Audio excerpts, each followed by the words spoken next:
Hello everyone, welcome back to another episode of r/JustNoMil. In today's episode, MIL forgot to tell us she was sick before she visited. Told JNMIL we're moving out of state. Her response, no one there will ever love you like I do. Jamil throws a shit fit when we say she can't stay with us. Before we get started, make sure to subscribe so you will never miss a video. So let's get started. MIL forgot to tell us she was sick before she visited. I'm in C with my MIL, but I've left the door open for my husband to visit with her if he wishes, and allow supervised visits between her and my toddler every few months. This was a request from my husband, and comes with the caveat that visits will stop if anything happens during these visits that we feel is unsafe or harmful, emotionally or physically. Yesterday, the three of them had plans to meet for lunch and then go to the park. When they sat down to eat, MIL started hacking on and off. DH was alarmed and asked if she was feeling okay, when she said it was just the food making her cough.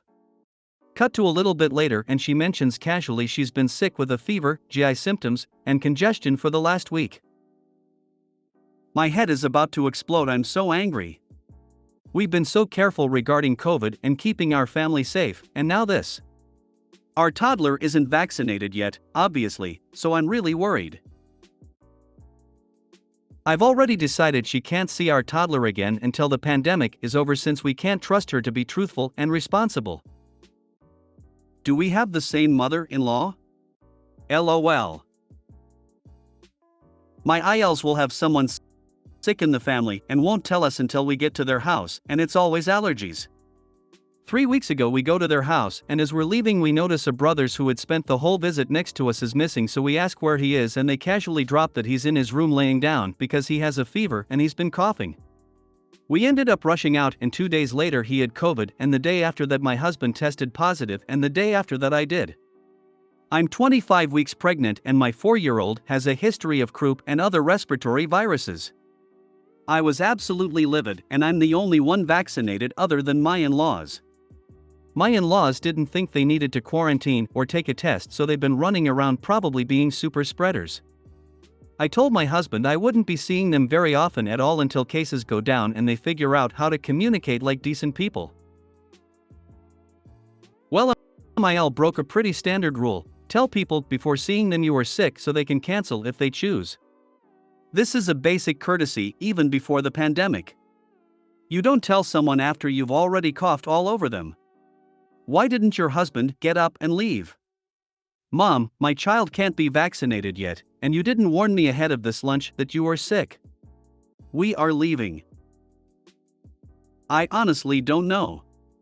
I've asked him a dozen times and I understand not leaving when she lied about it, but after that I'd have been out of there immediately.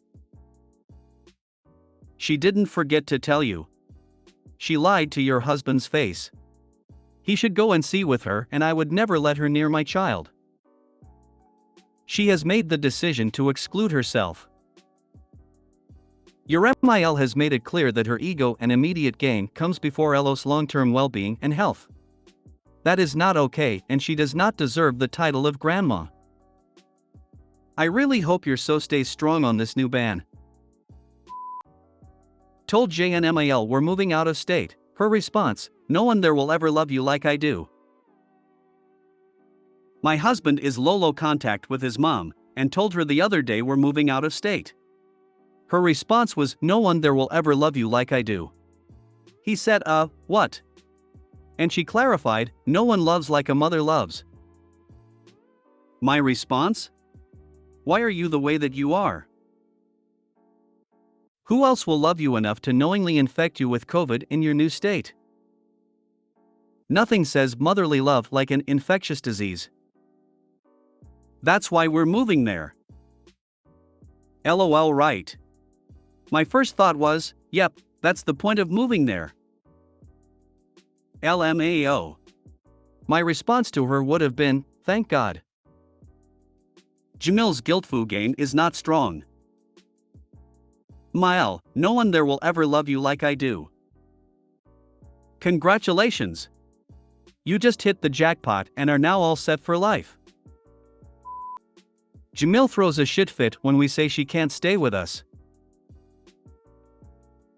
My MIL is the kind of MIL that complains pretty regularly about not getting to see us, but also makes no effort to do so. Recently, she was on a Zoom call with my husband and she mentioned she was going to stay in a timeshare in a different state, and my husband was surprised. We moved to the beach in another state recently, and the timeshare she was going to was on a beach. She started into her "wish I could see you" guilt trip when my husband said you can always come to name of our city. But you're going to state she's visiting. She then looked like a deer in headlights. Immediately backtracked.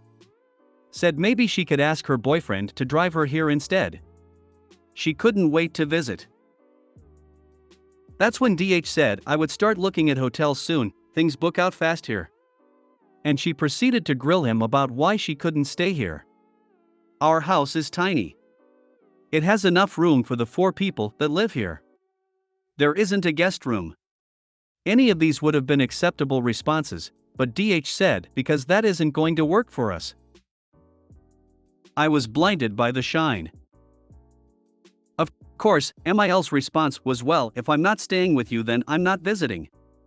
I can't afford that. And I'd hardly get to see you if I'm not staying there. Shrug. Okay. LOL, she can't afford that, but she invested in a timeshare, a money sink that is, at least in the past, one of the worst real estate investments you can make. Staying in a timeshare isn't the same as investing in one. Many of them are like hotels in that apartments are rented by management when not in use. For about the same price, or maybe just a little more than a hotel and somewhat less than most Airbnbs, you get an actual apartment. We've done this a bunch of times, including 4 or 5 times in Las Vegas. IMO can't be beat. The platinum star spine on that man. No excuses, no reasoning that might get flipped around, just a simple, nah, fam, that don't work for us. Brilliant.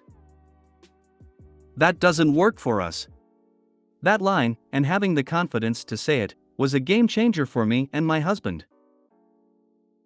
MIL's response was, well, if I'm not staying with you, then I'm not visiting. I can't afford that. But she can afford to go to another state for a beach vacation. If she decided not to come and visit you, you dodged a cannonball. Well, she just gave you a clear-cut excuse for when she whines about why you can't visit them. I can't afford it. Just keep throwing that back at her until she realizes what she's done. If you made it to the end of the video, thanks for watching. Don't forget to like, subscribe and share, and we will see you in the next video.